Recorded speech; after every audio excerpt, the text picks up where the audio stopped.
you have to do your homework, you have to have your vision, and I think circumstantially, I think when you're working on a commercial production, you're a different kind of collaborator than when you're working on a workshop at New York Stage and Film or a full production at a not-for-profit like Primary Stages. I think you have to kind of like a mixing board, you have to kind of ride your skill sets depending on the circumstance you're in, always, always, always being true to the written word, always being true to what is on that page. And keeping your eye on you have to, one has to make compromises, but you can't compromise the work.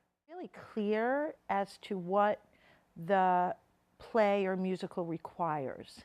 And I think that without yelling, we're not yeller. I mean, I'm not a yeller either. Really, I think that no is a complete sentence sometimes too. I think that to get bogged down sometimes as a director in the reasons all the time, I think you have to show a certain amount of knowledge and authority by very nicely and simply saying, no, that doesn't work, and know when you have to explain it more, or know when it's just simply the confidence of knowing that it's not the right thing, or as Pam said before, someone comes in with a better idea. Best idea in the room wins. It's about the imagination. It's about you're putting something on a stage. And the world, I think, like you, it has to start off with the world is your oyster. Like no, limitless, right at the very beginning.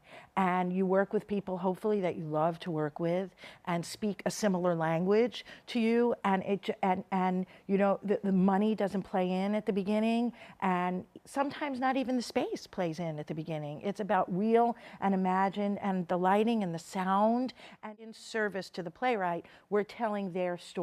So I think it's really important as a director, particularly of new works, to understand dramaturgy, to understand storytelling, and to explain to a writer. I feel like I've hit 95% when I can explain to them that their story, the story they want to tell, the vision that they have for the play, will be better served if they change it. When you see that power of even just taking out a single word sometimes, and that's negligible. A single word is always negligible, always. But when a playwright does that and it shakes it up, it's like, oh, wow.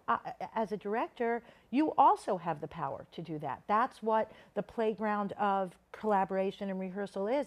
And again, living in our imaginations in a way where we can say, okay, let's do it this way. Let's do it. When you're working, talk about collaboration, I think that time and the time that you work together and the length of time that you work together, or the years that you work together with certain, you know, you mentioned Tom Lynch. I've done so many shows with him, and we have a shorthand, and there isn't that some of the scariness or the, is this me because of what I'm doing, goes away after time and years and you know, kind of a tapestry kind of collaboration that you have.